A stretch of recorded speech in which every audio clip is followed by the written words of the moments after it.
I'm genuinely curious how long I can do this at the beginning of every video before I run out of lip colors.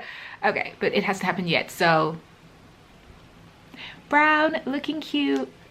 True Brown K by Kylie Cosmetics. This is one of my favorite browns.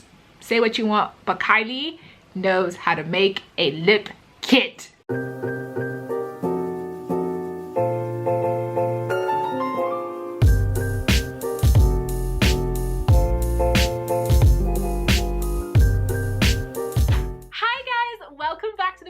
Channel where we talk all things books all the time. My name is Nobu Kanya. Welcome if this is your first time here. Welcome back if you're an OG and you've been with me for a while. So today's video is actually a requested video. Somebody asked me to do this, I think at the end of last year, and I got another request this week, so I thought, you know what, let me actually just bite the bullet and do this.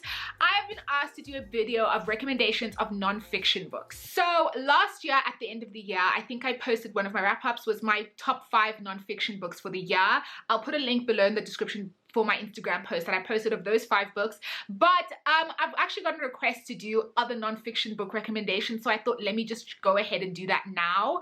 I've gotten a request this week, I've got a request last week, so I thought let me just actually bite the bullet and do it. So these are going to be my non-fiction recommendations. They're going to be the 5 ones that I put on Instagram, but I'm going to expand a bit more because last year I did ones that I read in 2020. So these are going to be non-fiction recommendations that I may have read earlier in the year or I read last year. I mean, not last year because it's 2021 now, so 2019, so a year before last, and just generally non-fiction books that I feel strongly about, that helped me, that I found instruction where I thought the writing was crisp, the writing was good, and it did what it was supposed to do, and I found the topics interesting, just so you guys can see what I personally like and just give you a general idea of what non-fiction books to look out for. So before we get started, some basic admin. Don't forget to subscribe to my channel, follow me on Instagram on @prettyxbookish, like, comment, follow, all that fun stuff, engage with me here and on Instagram. I'm always available usually on Instagram because I spend like 4 hours a day there, which is probably something I should stop doing, but you know what, didn't come on this earth to die, so we move. So yeah, all of that fun stuff. So let's get started. Okay guys, non-fiction books. I am a big non-fiction reader, and it comes from the fact that like I was in school for like 6 million years. I was literally in school, and I've been in grad school for so long that like non-fiction is just something that I genuinely enjoy. Don't get me wrong, I read fiction predominantly. Non-fiction is like something, because it takes me longer to read non-fiction books, so it's something that I read a lot less than fiction. But I love a good non-fiction book. I like to learn things. I like to explore, see how different writers and different academics and different experts explore different topics. So I think non-fiction books are fantastic. Okay, so let me start with one that is a South African book that I read last year, came out last year, absolutely loved it, and I think it was just republished in paperback, and that is Dr. T's sex book. This book is everybody should own this book. This book is so good. It's basically a guide to sexual health and pleasure. So what Dr. T does in this book is basically explore sexual health, reproductive health, but also sexual pleasure. Dr. T is a proponent of the kind of sexual pleasure revolution for women. So this book is not just about like reproductive health in the sense of talking about your body and understanding your body and how it functions as a woman and how your vagina works and all that stuff. It's also about sex and how to have great sex and what you need to do, and basically just smashing the taboos around sexual rights and around basically sexuality and sexual pleasure and sexual exploration, particularly for women. Because a lot of the time, because I mean, just generally as a society, like women are seen as kind of sexual receptacles, if that makes sense. Like we are objects of desire. We're not supposed to be the kind of the front runners. What's the word I'm looking for? Women's sexuality is not supposed to be the forefront. So Dr. T talks about orgasms in this book. She talks about sex, different sex positions. She talks about lube. She talks about your vagina, things that happen with your vagina. There are diagrams. I absolutely adored this book. I thought it was just so great, so instructive. So definitely, this is one of those non-fiction books that I absolutely recommend. I think every woman should read this book or a book similar to it. And I think for Black women specifically, Black South African women, especially African women, but Black women in general, Dr. T does a great job of kind of centering Black women in this conversation. So I found this book really instructive. Another book that is a similar theme is, and I read this at the end of last year, is The Quirky Quick Guide to Having Great Sex by Tiffany Kagura-Mugo. So the difference between these two books, and actually Dr. T wrote the foreword to this book, it's also, Tiffany lives in South Africa. I don't think she is South African. I think she's Kenyan. But the point is that this is also an African woman's book about sexual identity, sexual rights, sexuality, sexual pleasure. But the difference is that this is from a queer perspective. So Tiffany Kagura-Mugo is a queer Black woman, and so she writes this book from that perspective. They're both nonfiction, and I think these are both great books to read together and as companions to each other. There's a bit of duplication in terms of the information, but I think the approach is slightly different. Tiffany is hilarious, first of all. This book is really funny. Like, when I was reading this on Instagram, I was telling you guys, like, the names of these chapters make me laugh. Like, for example, soft serve, enjoying erection-free sex, and like snacking on someone, mixing food and sex, slipping and sliding, why and how you should use lube, you getting tested on now, having safe sex. So these books, what I love about them is that they're very relatable. They take a topic that is typically very taboo and not spoken about a lot, and they really bring it down to a level where your lay woman, every woman, understands it. And Dr. T, I had the pleasure of hearing her speak in Cape Town at the Open Book Festival. There's a level of comfortability she has with talking about sex that also makes you feel not as on the edge about it, because I'm also a person who's like really uncomfortable talking about sex sometimes. Even your body, like talking about your vagina just feels like, oh my god, I can't. But Dr. T and Tiffany do the same thing of like bringing it down to a level where you feel like you're talking to your mates, and also they break things down in a way that's like doesn't make you feel on edge. Do you know what I mean? Because I remember I had the worst experience with my first gynecologist, who's also my mom's gynecologist. So okay, this is a really weird story to tell on YouTube, but fine. I had this experience where I went to a gynecologist for the first time. I'm doing my thing, you're up in stirrups. So this guy is asking me, literally, he's like to me, why are you sexually active? So I was like to him, sir, what does that mean? And he's basically like, don't you want to wait for your husband? And I was like to my mom, I got out there, I was like to my mom, I am never going to this man ever again. You can stay. The thing is, I don't have a problem with male gynecologists, but at the same time, sir, do not ask me questions like that. Mind your business. Handle the medical and leave me alone. Do you know what I mean? So anyway, so Dr. T and Tiffany both do this thing where they really bring it down to a level where you feel like, yes, I'm ready, love it. You feel like you can, the information can penetrate because you feel like you're not being judged. So basically, these two books I loved for that reason. Another book that's quite similar is a book called Vagina, A Re-Education by Lynn Enright that I also read. Now, this one I read before both of these. Lynn Enright, not so much about sexual pleasure and stuff like that, but Lynn Enright's book is so good in debunking things like the myth of your hymen, exploring where virginity comes from, and having this conversation about why women are so uncomfortable with their bodies. So I definitely enjoyed this as well. There's slightly different approaches, but I would still think that you could own all three and you wouldn't necessarily be doing a really botched job of like duplicating information too much. And Lynn Enright's book, I think she's Irish. So yeah, I really enjoyed this book as well. So I think these three books are three nonfiction books on kind of sex, sexuality, reproductive health that I think are really instructive. Okay, so another book that is similar but not really similar is The Pink Line by Mark Professor. And I love this book and I speak about it all the time. I say it's similar in the sense that it also explores sexuality, sexual identity, but this book is more about, it's called The Pink Line, Journeys Across the World's Queer Frontiers. So it's more about the global politics of queer identity and queer rights. So it's not really the same as these other three books, but like it's a continuation of similar discussions. Do you know what I mean? About sex and sexuality, although this one is geared more towards queer rights. So they're not really the same. So actually we're on another topic now. So The Pink Line, I have tabulated this book so much. I loved it. I even did a live on Instagram exploring it. I gave it 5 stars last year. It was one of my favorite books. This book is fantastic. Mark Professor does such an incredible job of exploring the global politics around queer identity and the way different political movements, different religious factions are co-opting the idea of queer rights. And basically this book centers, and what I love about it centers how conversations around queer rights that exist in the West and how they have an impact on the global South.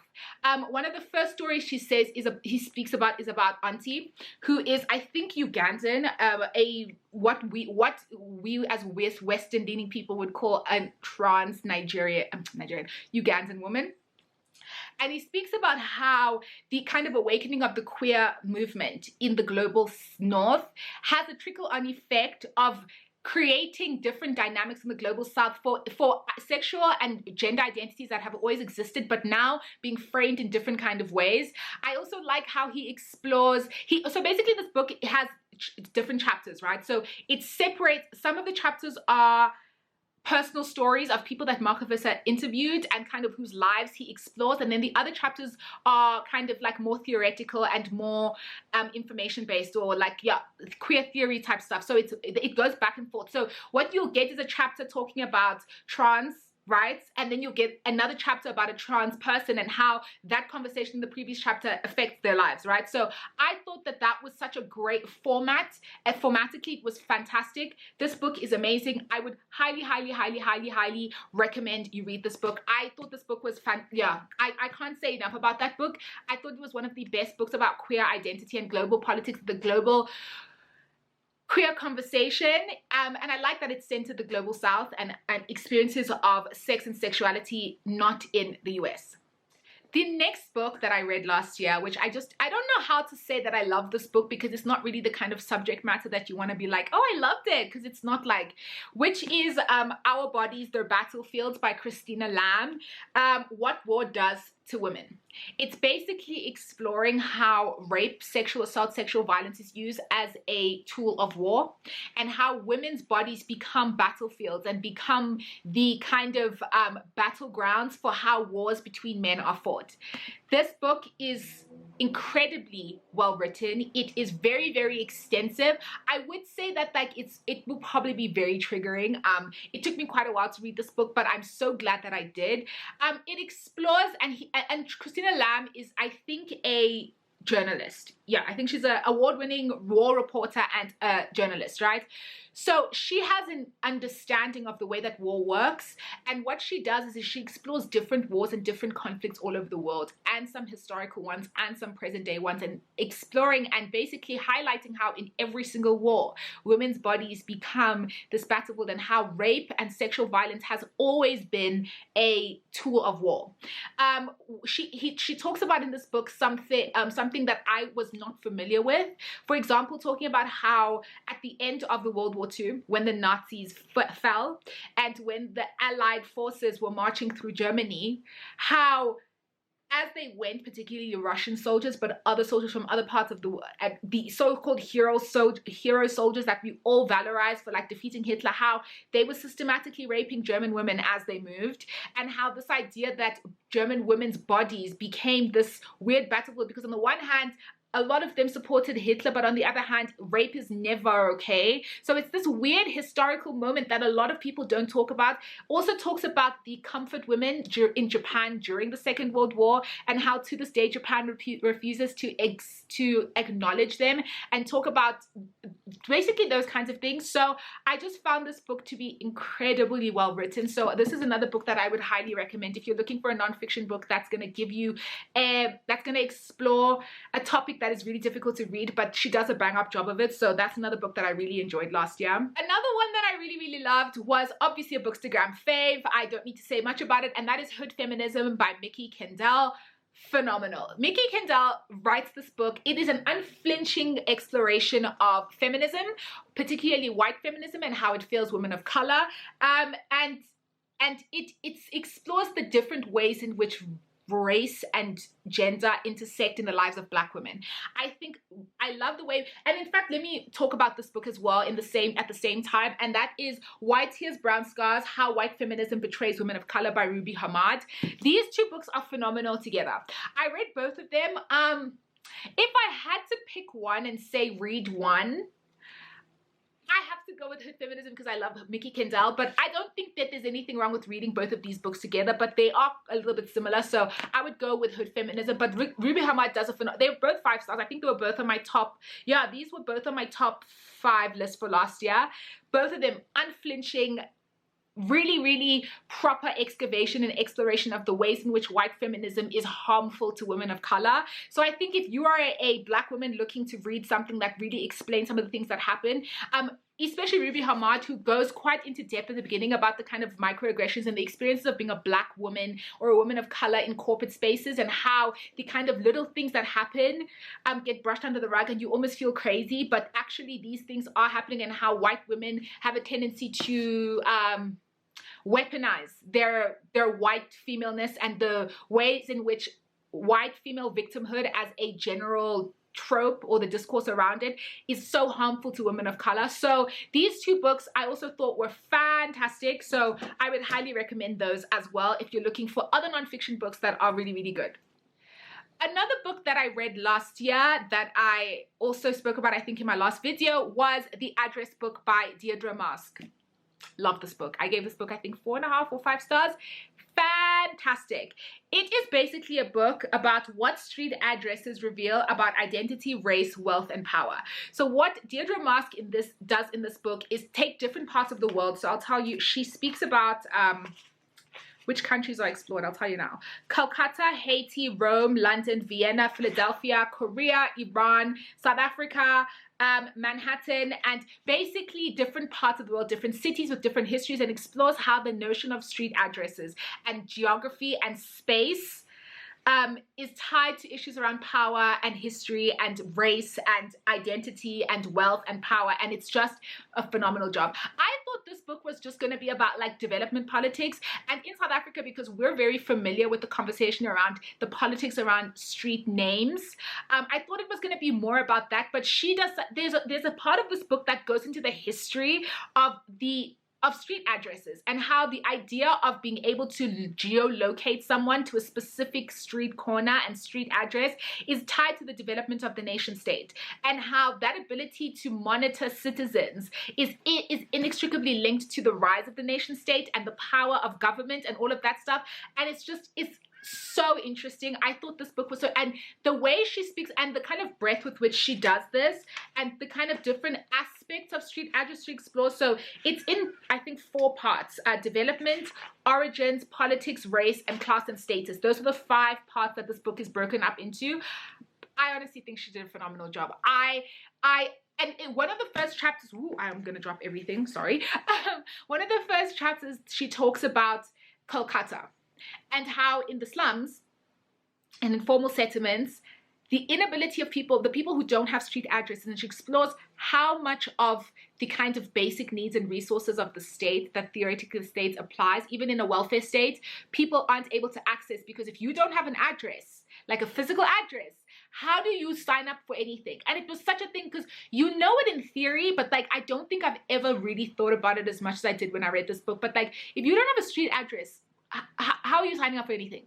You need a street address to get a bank account. You need a street address to sign up at the hospital. You need a street address to sign up for school. You need a street address to do almost anything. You need a physical address. You can't sign up for anything. You can't even get a SIM card without a street address. So I just thought this book was really, really, really, really, really, really good. It was phenomenal. I actually learned something. That's the thing I like about this book, and a lot of the ones that I've mentioned so far, is that I learned something. There are a lot of books, nonfiction, that I read last year where they were well written, but they were expounding on a theme or something that I was already familiar with, that I didn't find them that instructive. But these are the ones that I personally feel like, yes, yes, yes, you are going to learn something. So speaking about learning stuff, this is a book, fam, my humanities not knowing anything about science ass was like, oh my god.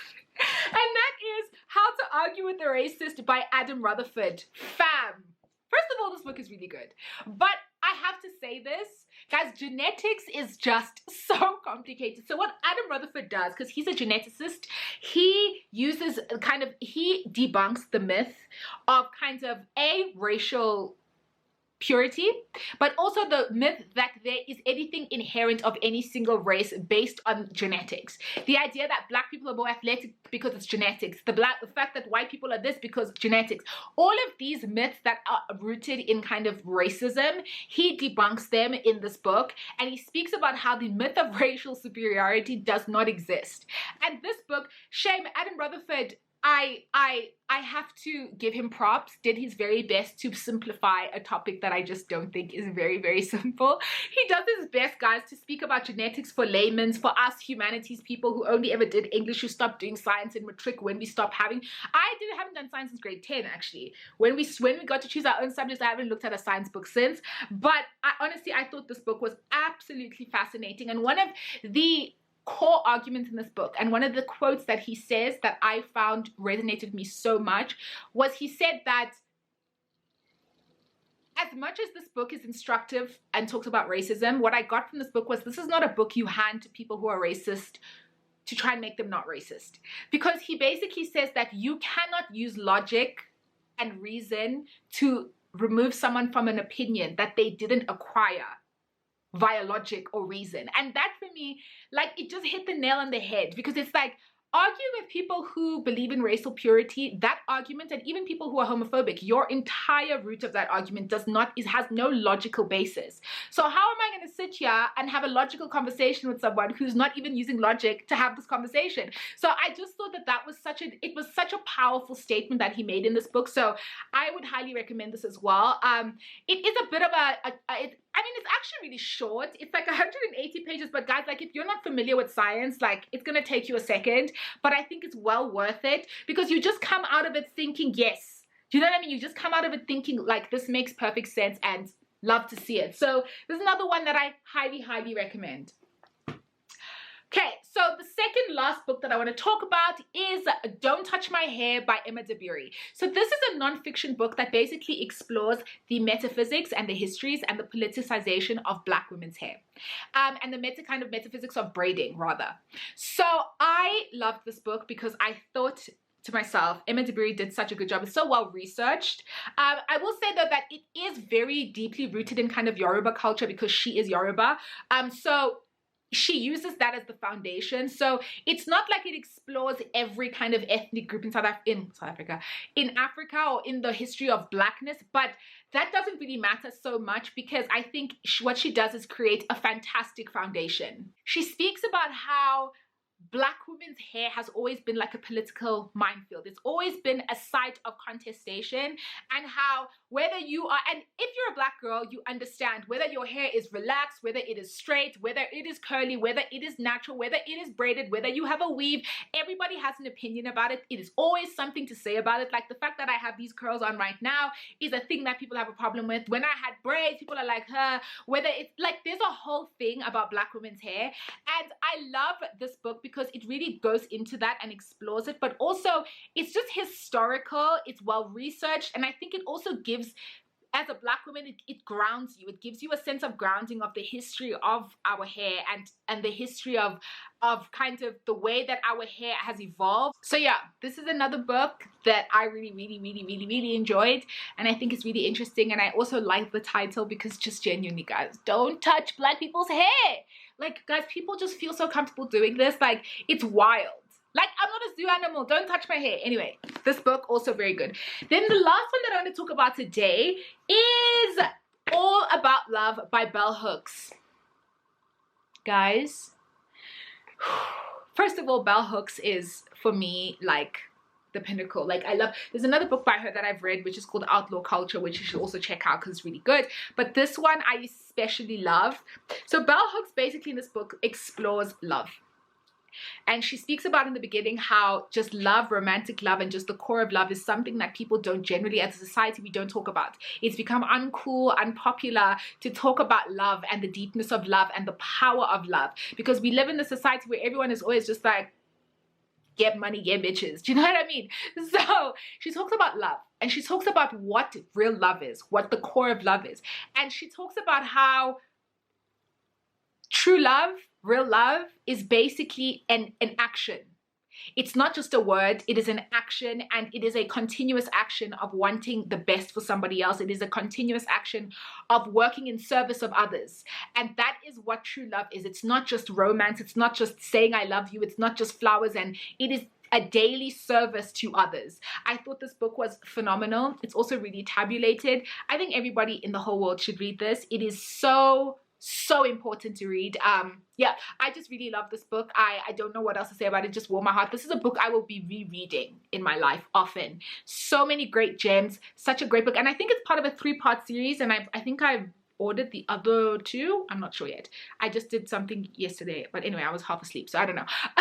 So this one as well, highly, highly, highly, highly recommend. Right, so those are the non-fiction recommendations that I have. I have a bunch of others, but I thought this video is getting really long, so I'll probably do another video for you guys in a couple of months, because there are a couple of non-fiction books that I have on the back burner that I want to read. So I'll try and do another non-fiction Rex book in a couple of months for you guys, so that we can just keep up to date. But those are the ones that I last year and the year before absolutely loved, and I think those are books that everybody should. Right, so that's it for today. Thank you so much for watching this video. I hope you found it instructive. Don't forget to subscribe to my channel. Follow me on Instagram at @prettyxbookish for books and all the fun stuff that I do there. Yeah, so let me know in the comments if you like this video, if you like any of these books, if you want specific recommendations, and I'll see how best to help you, because I didn't obviously include every book I've ever read that's non-fiction. These are just some of my core favorites that I think would be great for anybody to read. Right, so don't forget, like, comment, follow, all that fun stuff. I hope you guys have a really, really good day. I'm about to go grab a smoothie because it's that kind of day. So yeah, love you guys. Bye.